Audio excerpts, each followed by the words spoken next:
Hello, my name is Stubby Dubins, and I simulated every possible battle between gym leaders, Elite Four members, and champions. That is over 5,000 unique battles to find out who is the very best.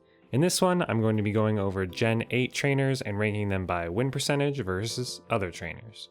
If you want to see more, make sure to subscribe, and let's get started. At number 12, I have the first gym leader, Milo, who had an 11 win percentage, which was 101st overall. I did a series where I ranked every mon in a similar way to here, and his team of Gossifleur and Eldegoss had an average ranking of 785th overall. Milo's best win came against Rika of the Paladin Elite Four. Monograss is a bad typing, and Eldegoss, even though it is a fully evolved mon, is just kinda bad too. Not the worst for a gym one, but not the best. Actually, he might actually be the best. I'm gonna check my notes real quick. No, I was right. I was right originally. He's like middle of the pack. The best gym leader is Viola from X and Y, which makes sense to me. At number 11, I have the second gym leader, Nessa. She finished with a 21 win percentage, which was 93rd overall. Her team of Goldeen, Aracuda, and Dreadnought ranked on average 662nd. Her best win came against Grusha, the 8th gym leader in Paldea. I'm honestly kind of surprised these teams haven't been higher ranked. The gym leader levels for Sword and Shield are pretty high compared to other games, so that would make me believe that Game Freak would put in stronger teams, but alas, we have Aracuda, a mon I have never seen in my life. At number 10, I have the 4th gym leader Bea, who finished with a 42 win percentage, which was 73rd overall. Her team of Hitmontop, Pangoro, Sirfetch'd, and Machamp ranked on average 369. Her best win came against Raihan of this Elite Four. I've been dunking on fighting type gyms for this entire series, which is warranted, but this is a decently strong team for Gym 4. Also, had I picked Alistair from Pokemon Shield rather than the Sword version, I'm pretty confident that this team gets much higher on the list. At number 9, I have the 5th gym leader, Opal. Opal finished with a 47 win percentage, which was 66th overall. Her team of Galarian Weezing, Mawile, Togekiss, and Alchemy ranked on average 326th. This team, by the way, has an average ranking of a low-ranked Elite Four member, so it's pretty good for a 5th gym leader. Her best win came against Lance of the Kanto Elite Four. This is honestly a pretty strong team with great type synergy. It has a poison check and a steel check, which normally threaten fairies, and it has a ground check that normally threaten the 2 ground weak mons. My guess is, even though they have great typings, Mawile and, in this simulation, Galarian Weezing, are just kinda bad.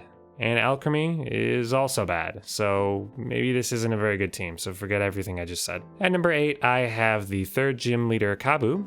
He finished with a 47 win percentage, which is good for 66th overall. His team of Ninetales, Arcanine, and Centiskorch ranked on average 327th. Like I said previously, this is around the power level of a low Elite Four member. His best win came against Poppy of the Paladin Elite Four. Kabu really doesn't have a lot home to write about synergy-wise, but he just has a lot of really good mons, and good mons are usually good. Listen, I clicked the button that runs the code. You can come up with the analysis if you want to. At number 7, I have the 6th gym leader, Gordie. He had a 48 win percentage, which was 61st overall. His team of Barnacle, Shuckle, Stonejourner, and Colossal had an average ranking of 461st overall. Gordie's best win came against Kukui, the champion of Alola. Rock is rough, that is a pun, and Gordie does his best to win with a bad typing, so I respect him for that. To be fair to him, his counterpart Melanie probably doesn't do that much better. At number 6, I have Elite Four member Bea. She finished 54th overall with a win percentage of 51. Her team of Hawlucha, Grapploct, Sirfetch'd, Phalanx, and Machamp ranked on average 392nd overall, which, believe it or not, is a lower ranking than the original Gym 4 team. Her best win came against Raihan of this Elite Four, which is also the best win of Gym 4B. I don't really think this team is much better than the last. She still doesn't have a fairy answer, and she switched out her psychic type immunity for Hawlucha, who can beat some psychics, but won't always.